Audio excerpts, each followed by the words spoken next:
Thank you for joining us. Today's guest is Faith Kramer. She's a renowned author of 52 Shabbats, wonderful cookbook, as well as food historian and recipe development. Thank you for joining us, Faith. Oh, my pleasure.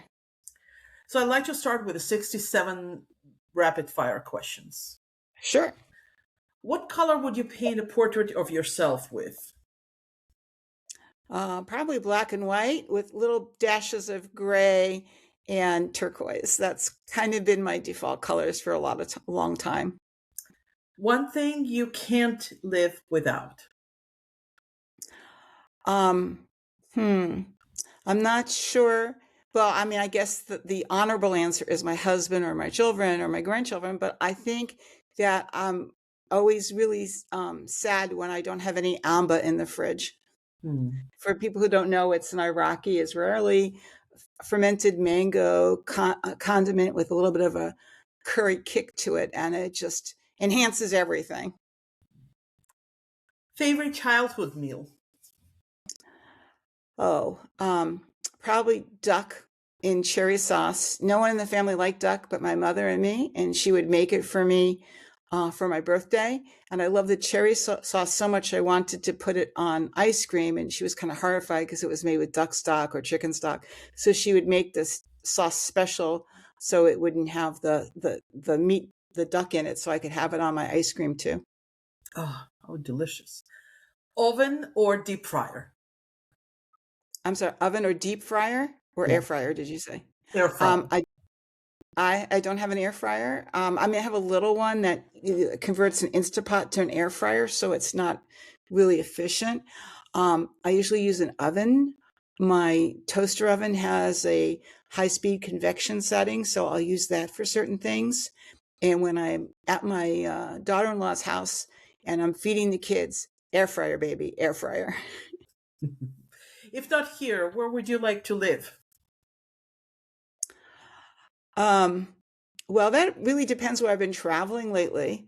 And we're just back from Provence and Sardinia in Italy. So right now I'd want to be somewhere on the Mediterranean. But if you asked me 2 months ago, I probably wanted to live on the Pacific coast of Mexico. So we travel a lot, and I'm very influenced by my travels um, in my recipe development and the food I choose to eat. And I always use this as an excuse to find out about the Jewish communities of those areas as well. Beatles or Rolling Stones? Beatles. Beatles was the soundtrack of my youth, I think. What would you take to the deserted island? I'm sorry, say that again. What would you take with you to the deserted island? Well, um, that's an interesting one. I'm thinking because we go camping a lot, and I take that food camping, and it's interesting how my mind went to food right away. But I guess I would take something to purify water so I could drink water, just kind of a health, or maybe a lot of sunscreen. Um, I don't have any desert island fantasies. I probably would want to bring um, like a lot of books because I love to read. Pet peeve? Ooh, I like my airspace and my space around me to be respected. And when people don't do that, I get a little feisty. What would people be surprised to learn about you? Uh, I think that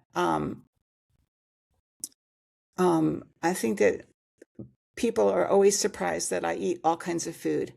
I don't necessarily have to have the most gourmet thing on the menu or the most gourmet restaurant. I like eating where people eat wherever I travel or from with kids or whatever. I don't need the most gourmet of everything. And they somehow people think that. It's been very interesting in my since I've been a food writer and kind of out and about, and my friends know I'm really into food and all this, people say, "Oh, I don't want to have you over because my food isn't good enough for you." That attitude is really very difficult for me because to me, I just love when people cook for me, and I don't really care what you cook. I just want to that you've cooked for me is such an act of love, and I want to eat it. So I would say that most people think that I'm much more hoity-toity about what I eat than I really am.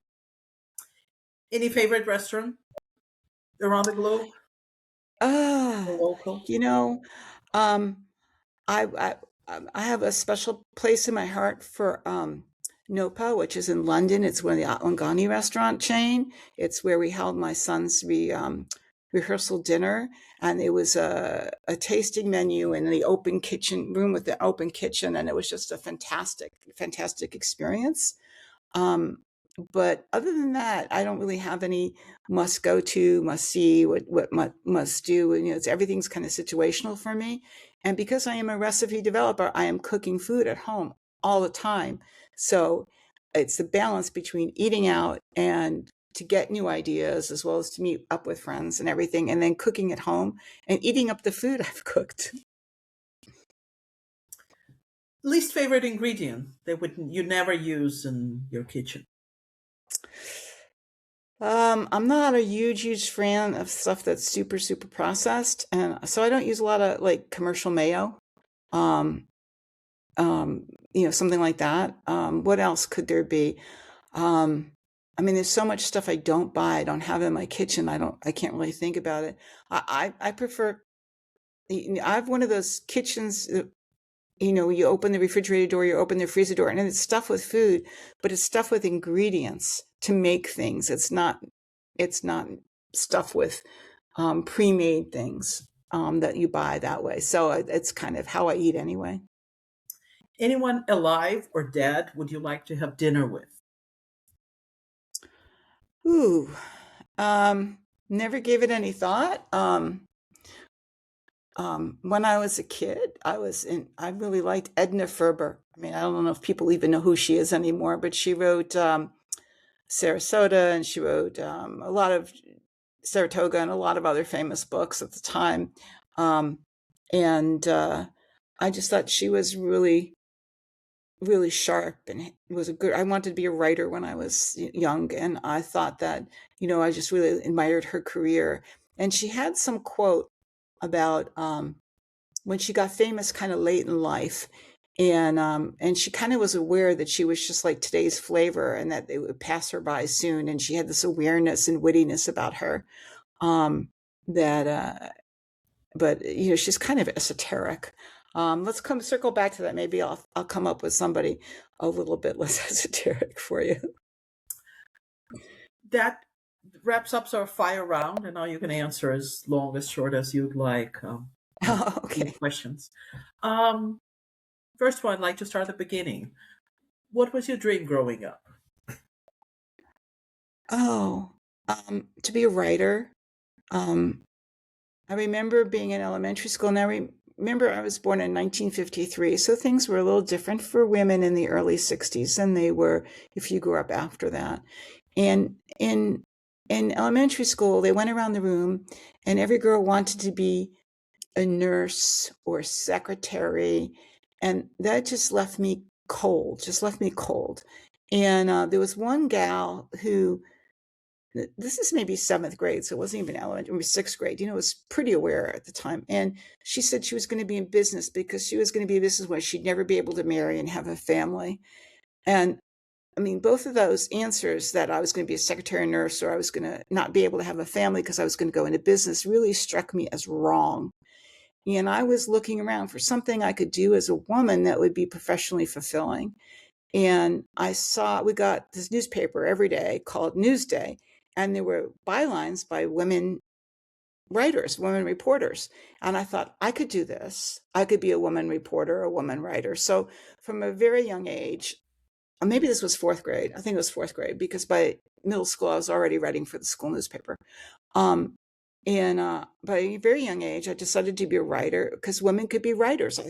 The value of having something modeled for you was so important to me, and I didn't recognize that till later in life.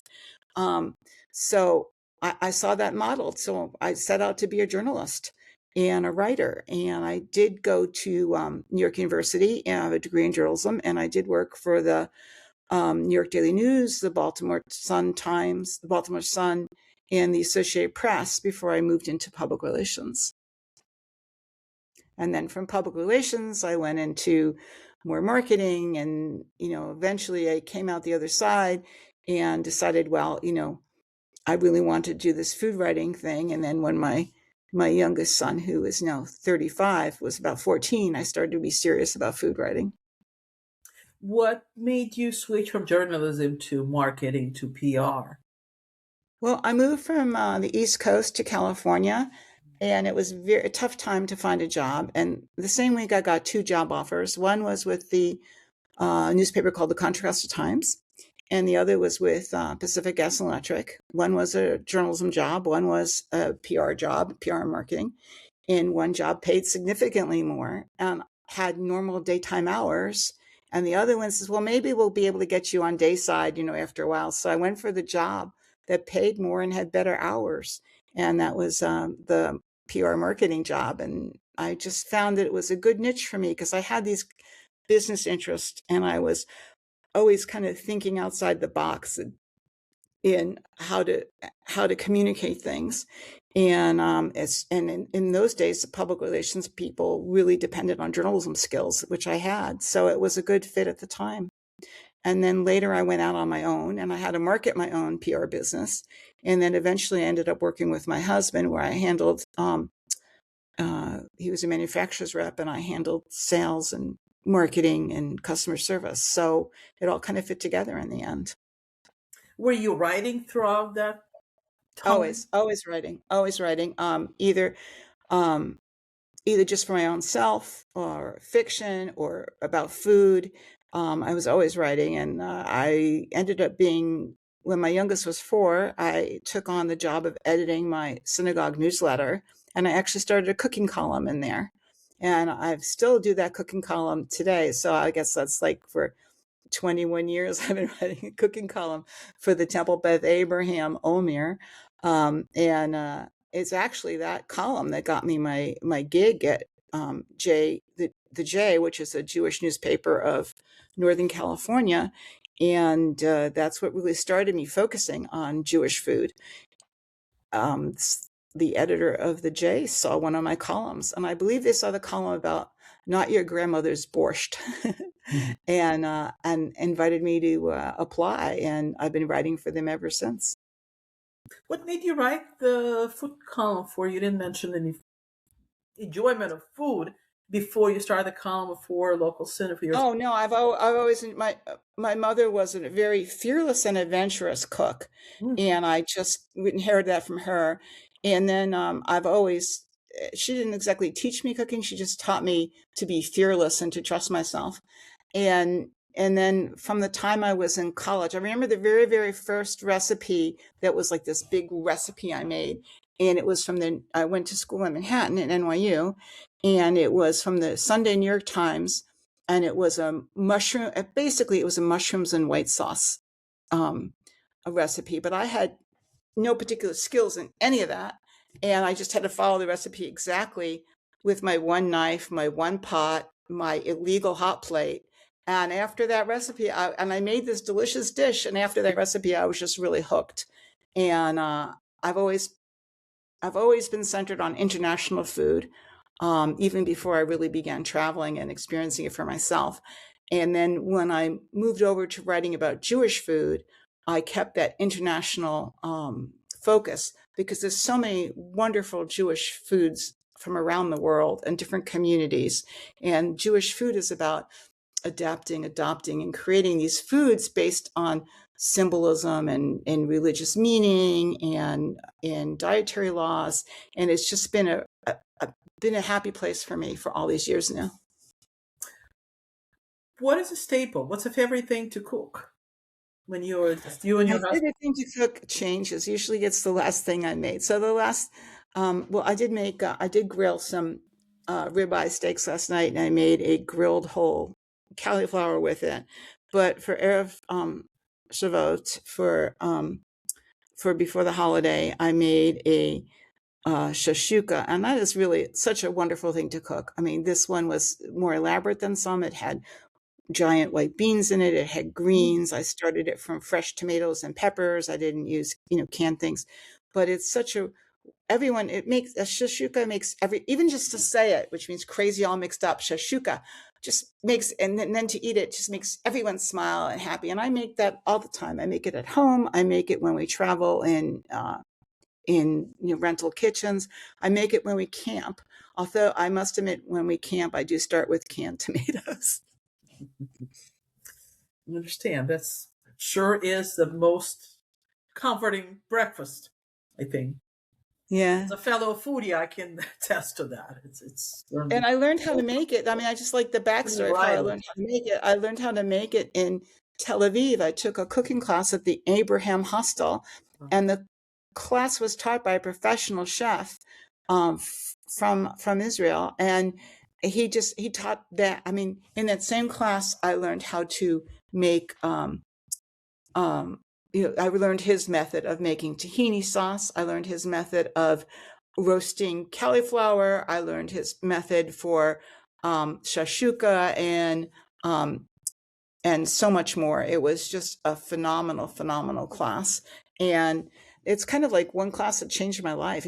I was already cooking Jewish food and everything, but it, it just, it just changed my trajectory a What was little so bit more special about towards this Israeli class? food. I'm sorry. What was so special about this particular class that changed your life?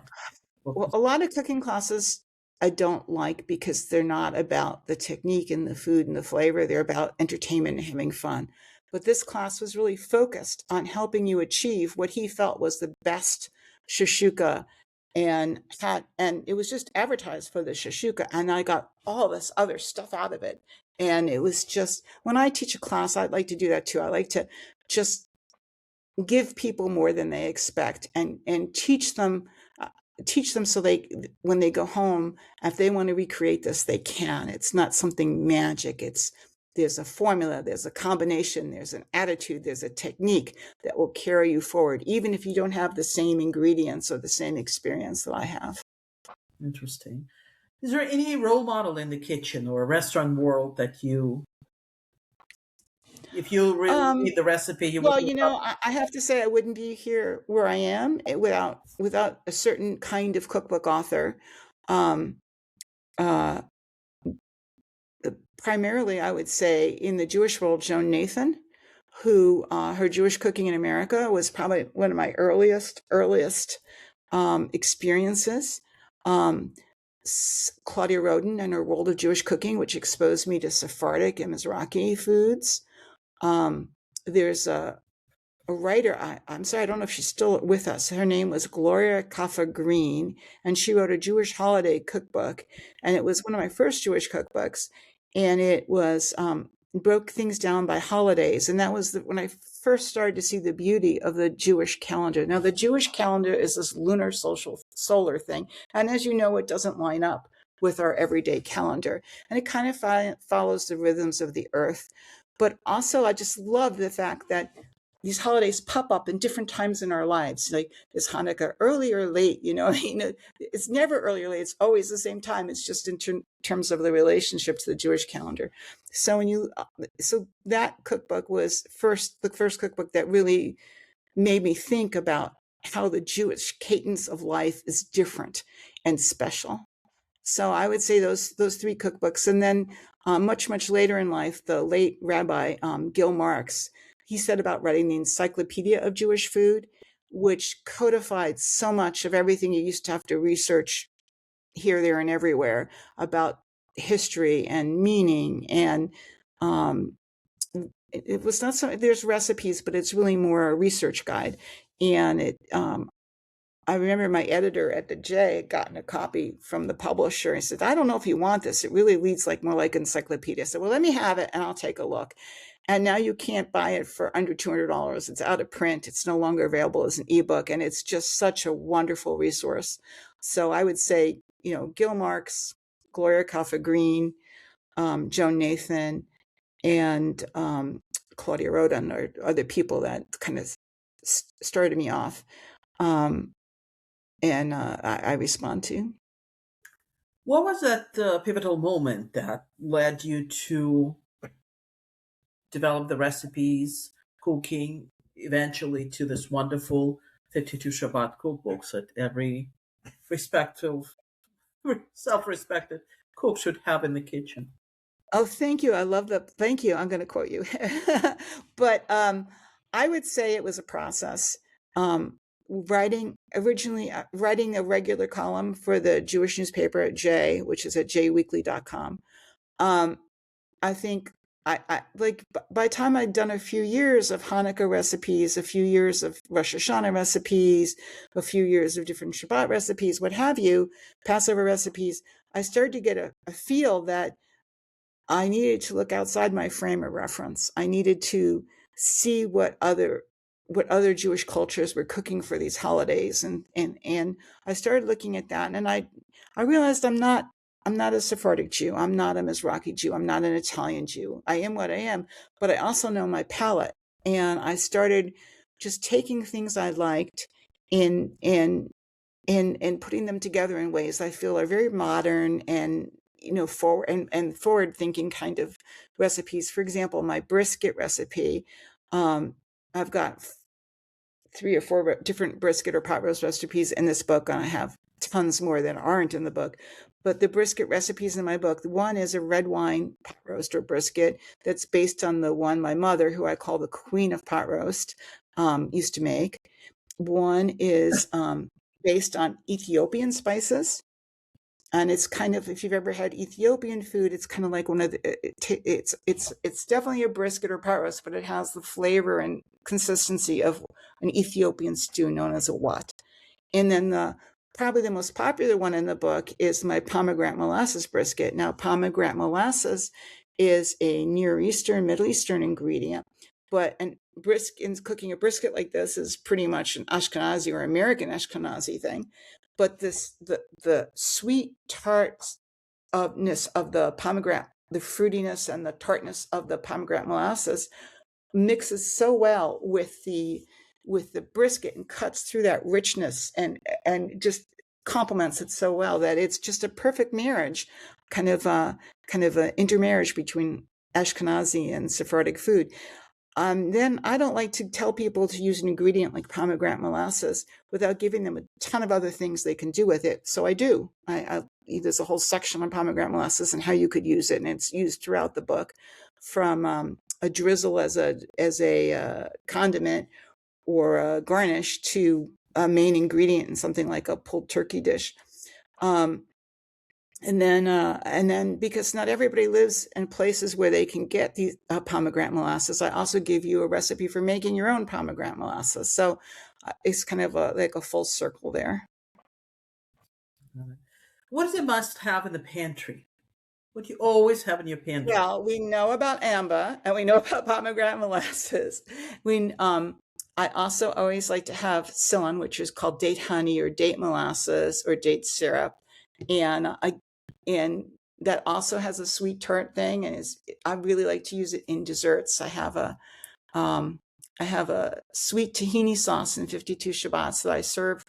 It actually makes a great ice cream sauce, but in the book it's with challah fritters for Hanukkah, and you finish it off with the salad. But again, and then I have a carrot dish. And the book is organized by season. The seasons are kind of relate to the Jewish calendar and the holidays that are therein. So for around Rosh Hashanah, when carrots are very symbolic of prosperity and wealth, and there's other reasons they're considered symbolic for Rosh Hashanah too, about contracts and things.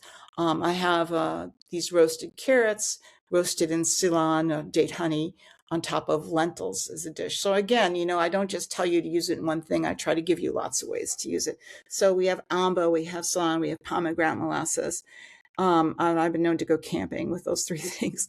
I always like to have garlic in the house, onion in the house. I always like to have an eggplant in the house and a cauliflower in the house. In terms of, I always have an assortment of beans. I always have assortment of grains. My family really likes frika, which is roasted young green wheat. It's something you would buy at a Middle Eastern store. Some supermarkets by me have it, but so something like that, I have to make a special trip for. I make sure I always have it in the house so it's because I can't run out to the local market for it. We're Oh, and then spices. I didn't get through spices. I mean, cumin is really important to me. Um, I also use a lot of uh, dried mint. I use Aleppo chili flakes, which are a little more citrusy, not quite as hot as regular chili flakes, but I'll use those in a pinch. I use sumac a lot, which has got a nice citrusy flavor. So I have I do a lot with spices. I do a lot with spice mixes in the book. I'm patting the book like you guys could see it. In the book, I have I have recipes for different spice mixes that I use regularly, like za'atar, like hawaj, which is Ethiopian soup mix, and berber, which is the Ethiopian spice mix. And all throughout, you'll find different spice mixes and how to use spices. I think that's what sets apart, for me, what sets apart a good meal to a great meal is the seasoning. hmm, you're a sophisticated cook. What was the first meal Well, you cooked? Was the first meal you cooked the recipe, the mushroom in a cream sauce? yes, yes, That that by was you? pretty heavy. On the hot plate with the one, oh, and that was the same year I made, that was the same year. No, that the next year I had Jenny Grossinger's cookbook, from the Grossinger Catskill Hotel, and they had a chopped liver recipe in there. And I had my boyfriend at the time was kosher, and I decided to make him chopped liver. And I was in Manhattan, so it wasn't hard to get the things I needed. But I am chopping the liver up with two like steak knives like this in a little bowl. It came out great. It's just, when you're young and you don't have the equipment, you make do. That's true. And you add Concord grape wine, right? To or Manischewitz To to that. my, yes, I feel like the chopped liver recipe that I have in my book and that I use regularly, I feel like it needs, I follow the tradition of my grandmother, which is I broil the livers to kasha them first. Um, and every recipe in the book is kosher by most definitions. And and all my menus that I give are kosher menus. I want Jews of all kinds to be able to use this book, so I try to make it as accessible as possible that way. So um, after you kasha the livers, I just feel like it needs a little something to give it a little bit of sweetness. And I tried all these different things, and kind of in desperation, I reached for the Manischewitz, and it worked great. And I was like, okay, well, this is something most American Jews know about or have access to, or maybe even have a dusty bottle in the house somewhere. So that's a good thing. I'm not sending you out to buy something else. Um, but I've used Manischewitz in a couple of recipes where it kind of surprised me. It's not in the book. It's on my newspaper column. I made up a bunch of cocktails for Hanukkah, and I was trying to make one taste like a souffleur, and I couldn't get that kind of jelly feeling flavor to the drink. And I used some Manischewitz blackberry wine. And it's like That's the perfect. best, actually. That's actually my I said, favorite. this is perfect, exactly what I want. It's got a little powdered sugar rim and all that.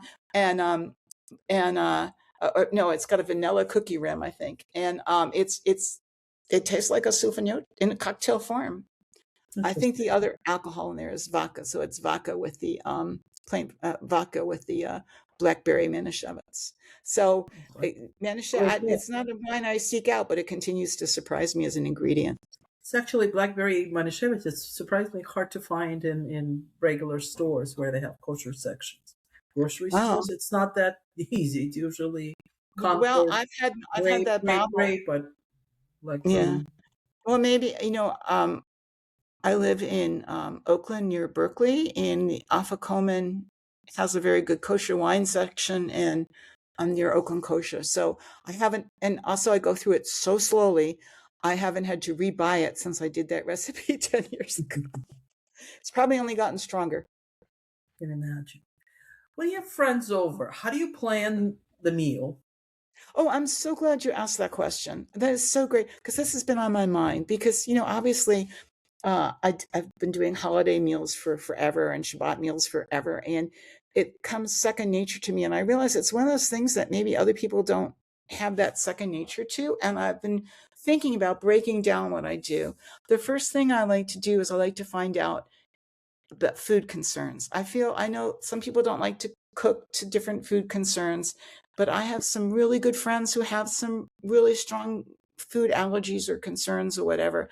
So I try to plan a menu that's as inclusive as possible. So sometimes that takes some research, and sometimes it does mean I make a little separate. If I'm making something, I keep some separate because I'm not going to put some ingredient in it for the one or two people. So I try to do that first. So I'm not trying to fit my menu into my people's needs after I've planned it or after I've cooked it. And then I try to figure out what parts of this am I going to make and what parts am I going to outsource? Am I going to ask people always say, can I bring something? I your typical kind of lettuce green salad, I'm very neutral about making that. I don't care as long as it, you know, so if someone wants to bring something, a salad's great. Desserts are easy to buy or easy to outsource. But if I really want to make the dessert, and then I'm going to look, what do I want to put my effort in? Am I making a fantastic, elaborate, or just important kind of main course? So I'm looking at my cookbook now, and I can see on the front cover is recipe is my Moroccan spice chicken. Well, that is like a celebration in a pan. So I'm going to then, if that's going to be kind of special and a center point, I'm going to make my side dishes a little simpler, so it doesn't compete with the flavor, and also make it easier on myself. And then I have a punch list. I write down everything I have to do on an index card. If we had known we were going to talk about this, I would have brought one. I would have found one in my file on a big index card, and I'll have tahini mashed potatoes. By the way, the tahini mashed potatoes are phenomenal. The LA Times raved about them. They said, "Well, I don't understand why we've never had tahini in our mashed potatoes before," and they're parve. So, so I'm going to make tahini mashed potatoes. I'm going to make a brisket. I'm going to make string beans or what have you. I'll break things down to the steps. I'll have a master title of what the dish is going to be, then the steps I have to do, and then I just have a magnet on my oven hood. You could have it on your fridge, wherever you're going to see it while you work, and I just check things off as I go.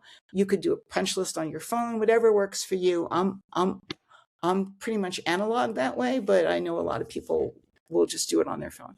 And that helps me. And it's a very practical reason for that, because there was a couple of years that I always forgot to boil the potatoes or make the rice or make the pasta because I was so busy with everything else. I just forgot the simple things. So that's when I started doing the punch list. And then get some help. My husband sets the table, and it's fine. That works for me. And he also does a pickup around the house. If you don't have someone like that in your life, or you are much more concerned about what your tablescape looks like, I tend to let my food speak for itself, but some people really like gorgeous tablescapes. Do it the night before, or even a couple of days before. You can put a sheet or something over it if you're worried about dust or cats or something getting into it. And then it's done. You don't have to do it the day of.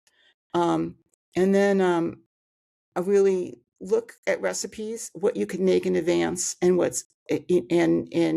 and do it so it's not all on you on the day of the event. And then I always like to think about what's the mix of people. Are they going to, would it be good to would it be, are these people going to be good together? Are they going to find each other interesting and stuff? And, I'll sometimes have smaller groups rather than one large group for that reason. Or sometimes you just haven't seen people in a while and you just want a smaller group so you guys can be more intimate in your chat. Do you So, usually, you mentioned Moroccan chicken, do you do theme quote unquote dinner parties? So if it's going to be Moroccan chicken, the sides will be Moroccan inspired as well, or it's not necessarily, you mix and match. To me, it's like a color. To me, it's like a fashion. You mix the colors. I want to have color right. on the table. my No. philosophy. I want to hear yours if that's. Well, 52 Shabbats is a menu-driven cookbook. There's 52 seasonal recipes, and most of them are mains, but not all, and they come with menus that coordinate with them. So sometimes they're thematically the same, and sometimes they're just things that go together with them. So I go both ways. Um, I might do for this chicken dish, maybe I wouldn't stay Moroccan necessarily, or maybe I would make my first course. I have a North African spicy fish dish like harami.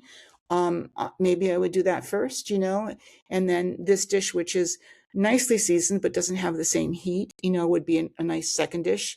And then it's kind of saucy. So then I would want maybe some plain couscous or quinoa if there's a gluten-free issue, or if it's Passover, or maybe some plain steamed potatoes or whatever that would be nice underneath it. And then, some salad or green vegetable, and then a dessert. Now, for this, I would like my fruit juice sorbet with it, which you don't need an ice cream maker and you don't need a juicer. You just buy some good quality fresh juice and you turn it into a sorbet, or, and it's just nice and light. Um, but I have a lot of different parve desserts in the book too. I have about a dozen desserts. Most of them are parve. And so, it depends. Now, I do know that when I cook an Ethiopian meal, I try to have all the elements line up with that, because I think that the food is so different that it really benefits from having dishes that kind of speak to those flavor profiles.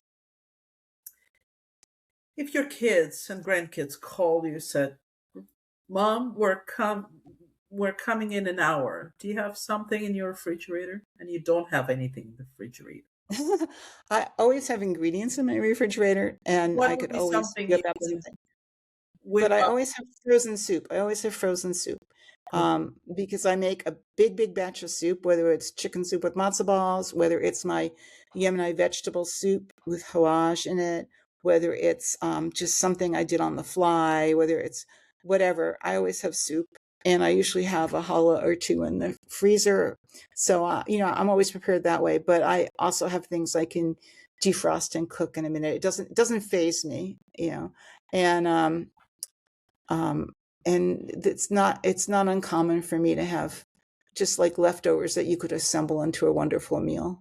The other day I had leftover shashuka, and I'm developing a new recipe for my new newsletter that I'm debuting soon, called Newish. Um, and I did a Ethiopian spice grilled chicken for Mm. that. And I had some of that left over. I had some shashuka left over, which I heated up and added more eggs to. I had some this is a recipe from my newspaper column. It is a one pot red lentil dish with cauliflower and coconut and turmeric and ginger, which made a nice side for the chicken. And I had some salad left over, and I don't know what else. And I had homemade challah left over from Shabbat. And someone came over for dinner, and I just pulled it all out, and it was a feast. Where do you get inspiration for your recipes? Do you come in your I sleep? love that Come question. when you're I love shower? that question. You're I driving? love that question because it comes from everywhere and everybody and nowhere and nothing. I mean, it's just all over the place.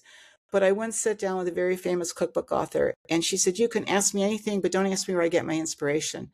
And I was really taken aback. I wasn't going to ask that anyway, but I thought that is such a great question, because people want to know where you find it, because maybe that they can find a spark in their lives for an inspiration there. So I would say number one is researching Jewish history and foodways. They'll always spark me. Number two is my travels. In the cookbook, for example, I have a recipe for flanken, which are cross-cut short ribs, like you get in Korean barbecue. And when we were in Siem Reap, where Angkor Wat is in Cambodia, I had this amazing dish of like a beef kebab of with a lemongrass, peanut, and ginger marinade on it, like a paste marinade. And I took that concept and I put it on flanken, which is kind of flanking because of the bones in it. It's kind of like a kebab on a bone. It's very easy to eat, and that came directly from my travels. I just had a. I'm just back a couple of months ago. I was in Argentina and I was going through a lot of Jewish restaurants there, and I had a pastrami empanada, or like a baraka. And I thought, but their pastrami is very different than our pastrami, how it's cooked and cut and everything like that. And I took that idea, and it's now on jweekly.com. You can find it there. So I find inspiration from my travels, and then other people. I went to my synagogue had a Hanukkah cookie swap, and someone took like a Mexican wedding cookie, but she's married to an Indian man, and she put all these Indian spices on it, and it was just phenomenal. And I ended up using that in one of my columns for the synagogue newsletter. So, I find it, and then sometimes I'm very fortunate. I get to shop farmers markets and Berkeley Bowl and places like that, where there's a lot of fresh seasonal produce, and that often, like if I see rhubarb, oh wait, what can we do with rhubarb? So rhubarb becomes like a thing for me. Something I Um, never cooked. well, I when just I want was to try. It will when be I nice. was growing up, my paternal grandparents lived in the Catskills. In fact, my grandfather was a plumber to all the famous resorts up there, and the person who lived across the street from them grew field rhubarb just in their field, and they would give my grandma Clara some, and grandma would cook it up to. And I was the only one that liked it. She and I were the only ones that liked it. And she cooked me up this delicious compote. I don't know if she put strawberries in it or sugar or whatever, but it was delicious. And I've just always liked it then. And it always has this great feeling to me that this is my grandma Clara taking care of me. And I have my, my father's mother died before I was born. I'm actually named after her. And Grandma Clara came into my life when I was 2, and she was this little tiny thing, and she was Hungarian, Italian, Jewish. So her food was amazing, just amazing food. And I got a lot of culinary lessons from her. And she's in my book, and in different ways, but also in some Hungarian sauce ways, and then the pepper tomato sauce.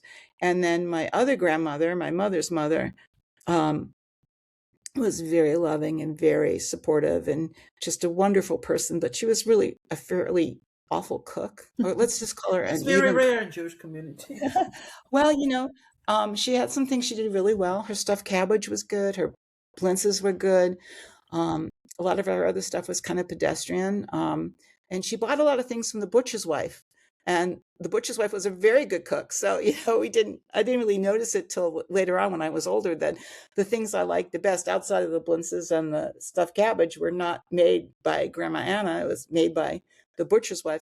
And, uh, but we used to joke, and it's really such a mean joke. I hope we never said it to her face, but the family used to joke, her brisket only had flavor when she burnt the onions. So my mother became this really good cook and a really fearless cook, but not necessarily a kosher cook, kind of in reaction to it all, I think.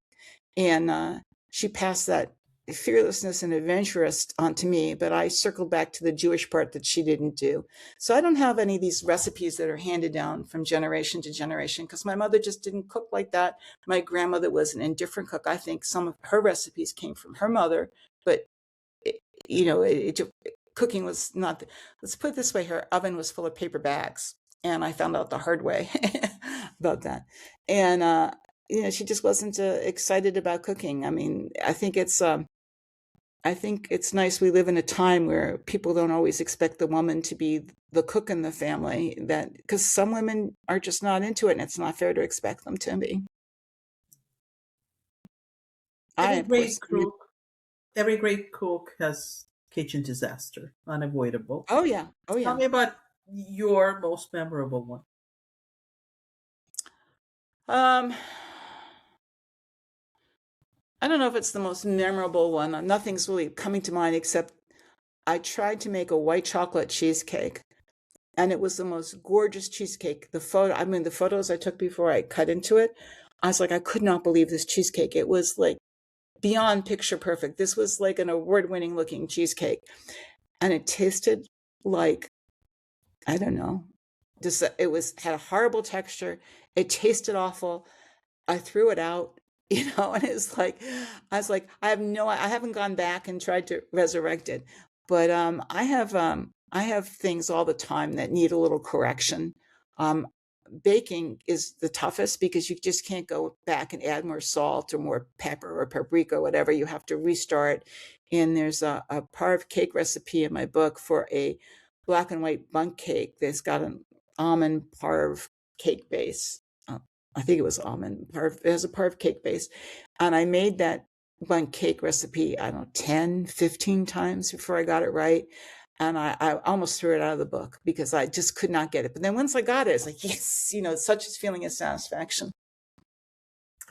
Any recipes you want to accomplish that you never tried? I'm very, very interested in recipes kind of outside my comfort zone of European, Sephardic, Middle Eastern, Mizrahi, and Ashkenazi. So, like Yemeni recipes, um, Persian recipes. I really, really enjoy cooking Indian food. So, I've explored a lot of Indian Jewish recipes. Um, but for the past couple of years, my New Year's resolution has been to learn to make Yemeni breads, and I haven't. Maybe this will be the year I actually do it. Mm. I also like learning from people. So, like, if you're from a particular Jewish culture or any culture, I wanna sit down with you and pick your brain and learn more about it. We should Um, talk off the camera. You could pick my brain all you want. I could talk about it 24/7. yeah, Um, anytime. do you cook with measuring spoon or you eyeball the spices? Oh, well, there's two kinds of cooking in my life: cooking for the record and cooking quickly for my family. Cooking for the record, I always measure because people want to be able to recreate it. Now, having said that, when I first started writing recipes, I measured what is my pinch. So I know my pinch is like 1/8 of a teaspoon. What is my palm? Whatever it is. So I had some kind of point of reference. Um, but when I am writing, I write down as I go. I have two ways of writing it down: either pen and paper, or I have a tablet with a pen, so I can write it directly into a word processing program. That takes more time. So it depends on how much time I have, what I do. If I'm just cooking for my family, I'm throwing things into the thing. Oh, I need a little more mint. Oh, I need a little of this. And I'm just kind of like improvising, like I'm in jazz and I'm improvising. Um, and then when I'm doing it and sometimes the first version of a dish is like that. And then if I like how it comes out, I try to break down what I did and codify it. Sometimes a dish for publication or the web or whatever comes up, and it starts out codified. And then as I make it over and over and over again, I kind of don't worry about the measurements because I know what to do. Like my shashuka recipe in the book is got all the measurements you'd ever want, so you could recreate it. Um, but when I make it in real life, I'm just throwing things in the pot because I know basically what needs to go in there. A thing about measurements is they give a false sense of security. I don't know how old your paprika is. I don't know how strong your red pepper is. I don't know this. I don't know that. I don't know how well your oven keeps heat or whether it even cooks to temperature. So I try to give people several ways, taste it, and it should taste sweet sour. If it doesn't, do this or do that. Look at it, listen to it, touch it. It should check its little with an instant thermometer, and adjust for that. Because I try to give people several ways to know when things are done or properly cooked, because um, just there's all these variables I can't control for. Yeah, I hear you. I love to teach people how to cook too. I love to teach people. I think people know how to cook, but I teach my recipes to people, or like I often do spice mixing workshops and get people excited about using spices and understanding how when you make this spice mix, yes, you've just spent 20 minutes assembling this, but now you have this. It's like gold. You have this spice mix you can use in all these different ways and all these different dishes really quickly. You just need to measure it out. Do you think you can teach cooking anybody who wants to learn? Well, I think that can I teach people to cook like I cook? mostly, but there's always going to be the people that need to learn and do things their own way. So all I can do is give them the tools and they can use them as they see fit. I did have one woman in one of my challah making classes that her hands were so warm it kept like almost melting the raw dough. It was crazy. So I mean, I had her. We finally figured out she needed to put her hands in ice water and then put on plastic gloves and work very quickly. But her, Wow. so there's always something like that that you don't account for that, that's kind of a wild card in all my writing challah recipes. I never thought, well, if your hands are too warm, these things happen. Um, and also, it depends on people's level of interest. If you are into, cooking for entertainment, you might not want to pay attention to the little details when you're in a cooking class if it's just for entertainment, as opposed to someone like me is like, I'm taking serious notes because I want to know how to do this. I've taken cooking classes all around the world. Israel, I've taken a couple in Israel. I've taken in Jordan. I've taken them in France, in Spain, in Cambodia and Laos, in Vietnam, in Japan, um, you know, where else? All over Europe, England, uh, um, I don't know. Anyway, just around the world, as you can tell. And, they all influence, Indonesia, Thailand. They've all influenced, one, how I teach cooking, because you get exposed to all different kinds of things, and two, um, uh, my own cooking.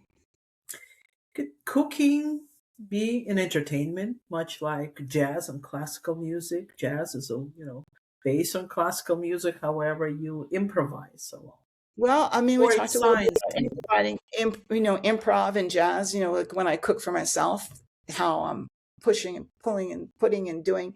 But I also have been in a lot of situations where, I took a cooking class in Oaxaca, and half the people there in Mexico, and half the people, Oaxaca, which is really has phenomenal food, and half the people in the class were just there for it was something to do that day, and they came as couples, and half the people were serious about learning how to cook.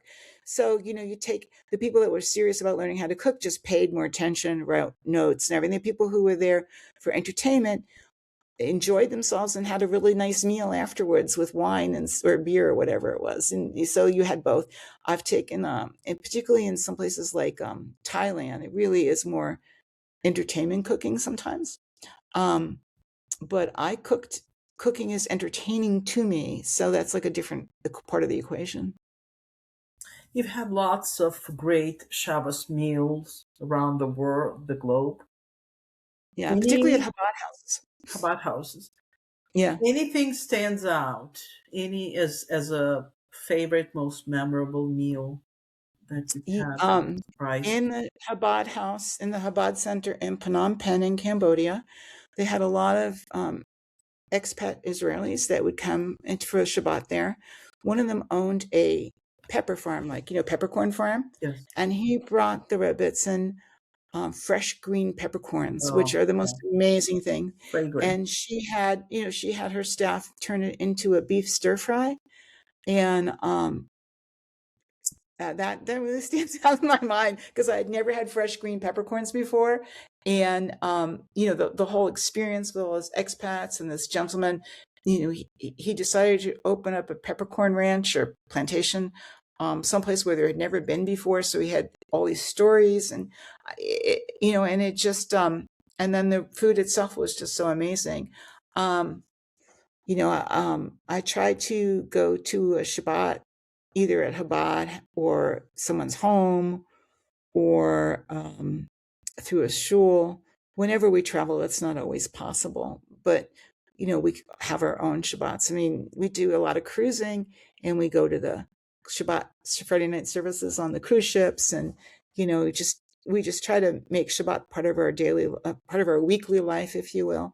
And sometimes it's just turning to each other and saying, good Shabbos. And sometimes it's much more elaborate.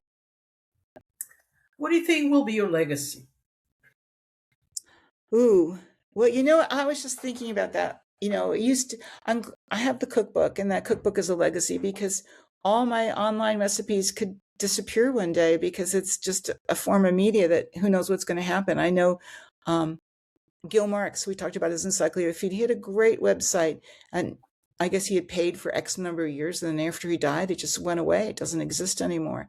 So I hope my legacy will live in people, not online or in the book, that people have been influenced and then they'll carry that forward, and that someone will think. I see too much on kosher or Jewish food websites that whatever your grandma cooked is what Jewish food is, and they're very unaccepting that this could also be Jewish food, that it's something different than they grew up with. And if I could have had some hand in teaching about Jewish foodways around the world and the value of the different foodways from different communities, and that influence people's way of thinking about Jewish food, I'd be very happy. And if they could carry on my recipes or the concepts I have with the food to another generation, I'd be really, really happy. But I'm very happy to have like this physical manifestation that will hopefully pass on. And I haven't seen it on any clearance tables in bookstores yet, so I think we're still okay. We're in our third printing. And the other thing is that I have two granddaughters, and hopefully I'll have more grandchildren, and I hope to teach them how to cook. The older one, who's 5, is already interested, but mostly in desserts. And she has very specific requests, like a pink cake with pink icing. So we haven't quite gotten around to, um, you know, um, grandma's recipes yet, but hopefully we will. If not your career, what you do, anything else you would like to pursue?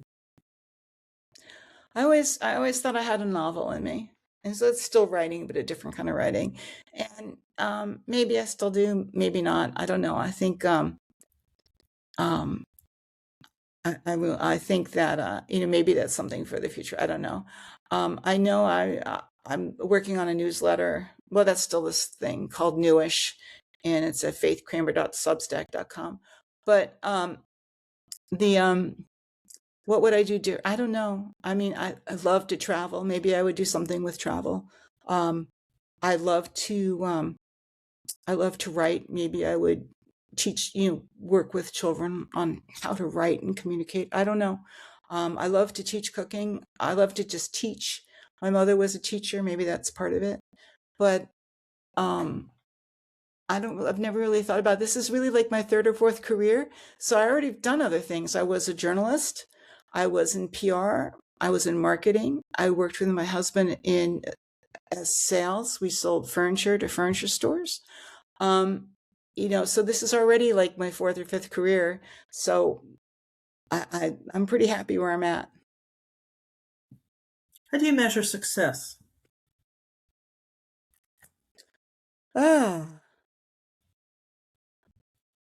well, I mean, I think that's very personal to everybody, what makes them content. I don't think that you need to be like overjoyously happy all the time, but you need to be content, and you need to be reasonably content for reasonable reasons.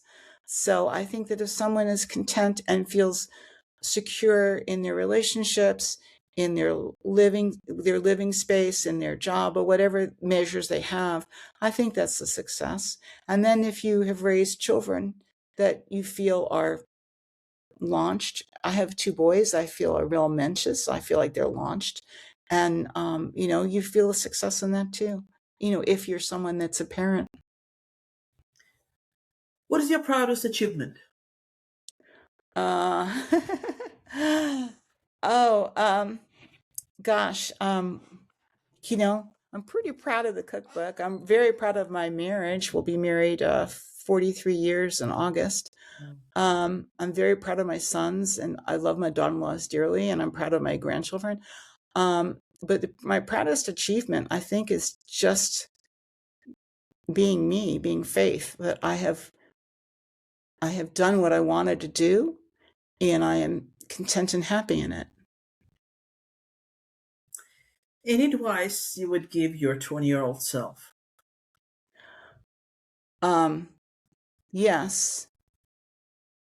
Um, um, It's interesting because the advice I would give my 20-year-old self was to drop the boyfriend. But if it hadn't been for that boyfriend, I wouldn't have moved to California and then met my husband. So that's why I'm hesitating. I think my advice to the 20-year-old self was to believe in yourself. Don't let people gaslight you, and be strong in what you believe. And I eventually got there on that, but it would have been nice to have to gotten there a few years earlier. Who or what makes you laugh? Oh, um, you know the traditional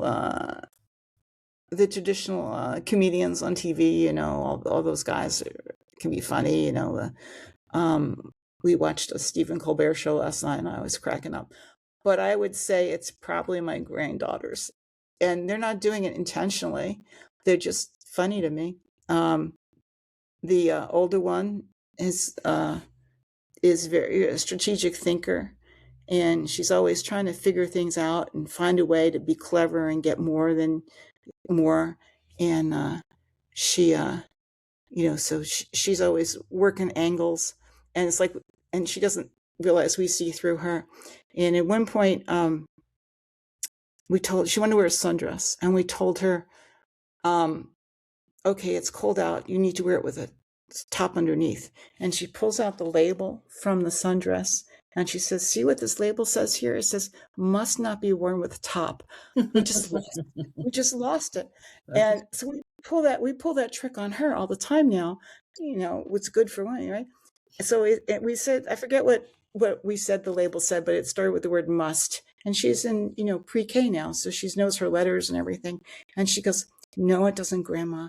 This is an A. Must starts with an M. So that gig is up, But our granddaughters are always doing something that just touches our heart. And I'm sure all grandparents say that. Any regrets?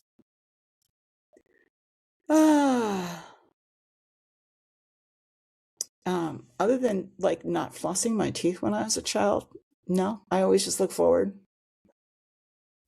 Last question I ask all my guests. What do you find extraordinary in every day? Oh gosh, I think I find the extraordinary in everything. I think I don't believe in having a life that's unexamined. So, what is the spice in this dish that's making it so wonderful? What is that flower? What's that scent I'm smelling? What's that color over there? Or I'm walking down the street in Provence or wherever, and I look, and there's this, you could just kind of make out these ghost signs of, old signs that are just faded out. And you go, I wonder what that was like, when that business was there. I wonder how the city was different back then. So I'm always thinking and doing and stuff like that. So, I like to find the exceptional everywhere. Nothing is unexceptional. It might be unexceptional to you, but it's going to be exceptional to somebody else. That was Faith Kramer. Thank you, Faith. Thank you, Mel.